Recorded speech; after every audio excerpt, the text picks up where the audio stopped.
ఉపయోగి ఆత్మకథ. మనం నిన్న శ్రీ యుక్తేశ్వర గిరి గారి యొక్క స్వభావం ఎలా ఉంటుంది? ఆయన కరుణ, ఆయన యొక్క నిరాడంబరత, సాధుత్వం అనే విషయాలను మనం తెలుసుకున్నామండి. లాహిరి మహాశయులంటండి మౌనంగా ఉన్నప్పుడు లేదా ఖచ్చితంగా మతానికి సంబంధించిన విషయాలు ముచ్చటించేటప్పుడు కూడా వారండి శ్రీ యుక్తేశ్వర గిరి గారికి అనిర్వచనీయమైన జ్ఞాన ప్రసారం చేశారని పరమహంస గారు తెలుసుకుంటారు. అంటే ఆయన తెలుసుకున్నారని ఈయన తెలుసుకుంటారు. అలాగే శ్రీ యుక్తేశ్వర గిరి గారు కూడా పరమహంస గారిని ఎంతో ప్రభావితం చేశారండి. పరమహంస గారు ఎప్పుడైనా దిగులుగా ఉన్నప్పుడు గాని, ఉదాసీనమైన మనసుతో గాని ఆశ్రమంలోకి వెళ్తేనంటండి, పరమహంస గారి యొక్క వైఖరి ఆయనకి తెలియకుండానే మారిపోయేదంట. అది కేవలం మా యొక్క గురుదేవుల దర్శనంతోనే ఆ ఉపశమనం కలిగి నాకు ఆ ప్రశాంతత లభించేది అని ఆయన చెప్తున్నారు. ఆయన సన్నిధిలో ప్రతిరోజునండి ఆనందంలో, శాంతిలో, జ్ఞానంలో ఒక్కొక్క కొత్త అనుభవం కలుగుతూ ఉండేది. దురాశ వల్లనో, కోపం వల్లనో, మానవికమైన అనుబంధం వల్లనో కానీ, భ్రాంతిలో పడ్డట్టు కానీ, ఏదైనా భావ ఉద్రేకంతో ఉత్తేజితులై ఉన్నట్టు గాని అసలెప్పుడూ అనిపించలేదంట పరమహంస గారికి. మాయ అనే చీకటి చప్పుడు చేయకుండా మన దగ్గరికొస్తుంది గదా!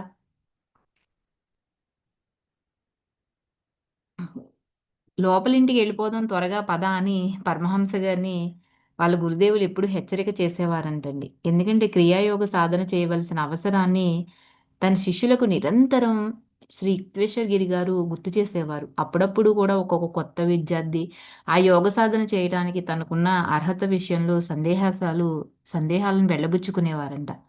గతాన్ని మర్చిపో అంటూ ఎప్పుడూ కూడా శ్రీ యుక్తేశ్వర గారు సముదాయించేవారండి. ఎందుకంటే మనుషులందరి గత జీవితాలు అనేక లజ్జాకర విషయాలతో మసిబారినవే కదా! ఏదో ఒక తప్పు చేశాం కదా! అవన్నీ ఎందుకింక తలుచుకోవడం అని. మనిషి దైవ భావనలో దృఢంగా నెలకొనే వరకునండి మానవ ప్రవర్తనను ఎన్నటికీ కూడా నమ్మడానికి వీల్లేదసల.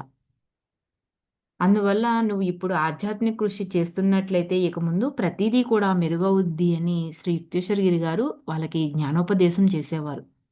ఆశ్రమంలోనండి గురువుగారి దగ్గర చిన్న చిన్న శిష్యులు ఎప్పుడూ ఉంటూ ఉండేవారు. వాళ్ళేంటంటే బౌద్ధిక, ఆధ్యాత్మిక శిక్షణ, ఆయన యావజ్జీవిత ఆసక్తి, అలాగే ఆయన గతించటానికి కొద్ది కాలం ముందు కూడా 6 ఏళ్ళు వయసు గల కుర్రవాళ్ళు ఇద్దరిని, అలాగే 16 ఏళ్ల వయసు గల కుర్రవాడిని ఒకడిని ఆయన ఆశ్రమానికి స్వీకరిస్తారండి శ్రీ యుక్తేశ్వరగిరి గారు. ఆయన వర్ధిలో ఉన్న వాళ్ళందరికీ జాగ్రత్తగా శిక్షణ ఇచ్చారండి. ఈ విధంగా ఆయన శిష్య శాసన శబ్దాలు రెండింటినీ కూడా వ్యుత్పత్తిలోనే కాకుండా ఆచరణ రీత్యా కూడా పరస్పర సంబంధం అనేది ఏర్పరచడం జరిగింది. అయితే ఆశ్రమవాసులు గురుదేవుల్ని ఎప్పుడూ అభిమానించేవారు. గౌరవించేవారండి. అంతేకాకుండా ఒక్కసారి చిన్నగా చప్పట్లు చరిస్తే చాలండి ఆత్రంగా వచ్చి ఆయన పక్కన నిలబడేవారంట. ఆయన మనస్థితి గంభీరమై, ఆయన అంతర్ముఖమైనప్పుడు మాట్లాడడానికి ఎవ్వరు గూడా సాహసించేవారు కదండీ ఆశ్రమంలో. ఎందుకంటే ఆయన నవ్వు ఎంతో ఉల్లాసంగా ధ్వనించప్పుడు మాత్రమే ఆయన మన సొంతమే అన్నట్టు అగుపించేవారంట. అందువల్ల ఎవరు గూడా సాహసించేవారు కాదు. ఎందుకంటే పిల్లలు అమ్మ దగ్గరికి వెళ్ళినంత చనువుగా నాన్న దగ్గరికి వెళ్తారా చెప్పండి? అలా ఇది గూడా. శ్రీ యుక్తేశ్వరి గారండి తమ కోసం ఏదైనా పని చేసి పెట్టమని ఇతరుల్ని అడగడం చాలా అరుదుగా జరిగేది. ఏ శిష్యుడు చేసే సహాయమైనా సరే సంతోషంగా చేయకపోతే అస్సలు స్వీకరించేవారే కాదండి. శిష్యులు ఎప్పుడైనా ఆయన బట్టలు ఉతికే అవకాశ భాగ్యాన్ని కనుక మర్చిపోతే గురుదేవులే స్వయంగా ఉతుక్కునేవారు. ఆయన మామూలుగా వేసుకునే బట్టలు సాంప్రదాయకంగా సన్యాసులు ధరించే కాషాయ వస్త్రాలే. ఆశ్రమంలో ఉన్నప్పుడండి ఆయన యోగుల సాంప్రదాయాన్ని అనుసరించి పులి చర్మంతోనో, లేక జింక చర్మంతోనో కుట్టిన తాళ్ళు లేని బూట్లు వేసుకునేవారు. అంతేకాకుండా శ్రీ యుక్తేశ్వర్ గారు ఇంగ్లీష్, ఫ్రెంచ్, బెంగాలీ, హిందీ ధారాళంగా మాట్లాడేవారు. సంస్కృతంలో మంచి పరిజ్ఞానం ఉందండి గురువుగారికి.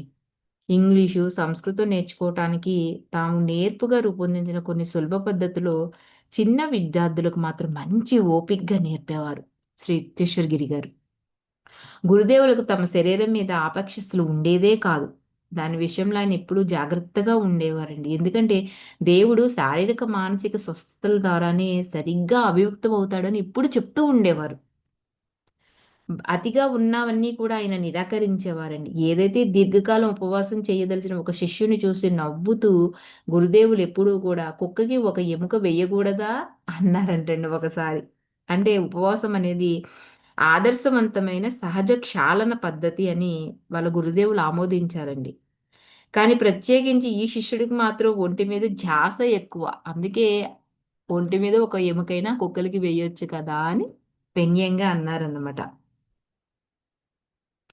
ఆయన ఆరోగ్యం ఎంతో అద్భుతంగా ఉండేదండి. ఆయనకి సుస్థి చేయడం ఎప్పుడూ గూడా ఎవరు చూడనే లేదు. తమ శిష్యుల్ని మాత్రం వైద్యుల్ని సంప్రదించవలసి వస్తే లౌకిక ఆచారాన్ని మన్నించుకోవడం ఆయన వాళ్ళకందుకు అనుమతి ఇచ్చేవారు కూడా. భౌతిక పదార్థాన్ని వర్తించే విధంగా దేవుడు ఏర్పరిచిన విషయాల మధ్య, నియమాల మధ్య వైద్యులు తాము చేసే వైద్యమే కొనసాగించాలి అని గూడా చెప్పేవారండి. అయితే మానసిక వైద్యానికి ఉన్న ఘనతను ఎప్పుడూ ప్రశంసించేవారు శ్రీ యుక్తేశ్వర గారు. ఆయన ఏమనేవారంటే తరచుగా అన్నిటికన్నా గొప్పగా క్షాళన చేసేది ఏంటి? జ్ఞానం. అదే ఆయన శిష్యులకు ఇలా చెప్పేవారంటండి. విశ్వాసఘాతకుడైన స్నేహితుడు లాంటిది ఈ శరీరం అన్నమాట. దానికి ఇయ్యవలసినంత మట్టికే ఇయ్యండి. అంతకు మించి వద్దు. అలాగే కష్టం, సుఖం అనేవి చాలా అస్థిరమైనవి.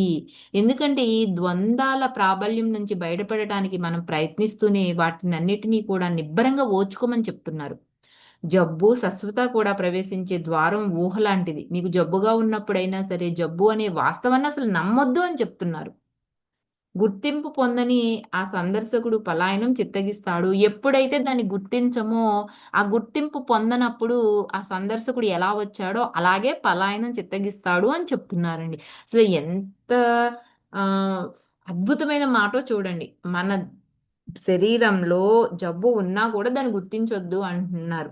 మరి మనం ఆ విషయాన్ని మన లైఫ్‌లో రోజు మరి మనం సాధన చేద్దామండి. Thank you for watching.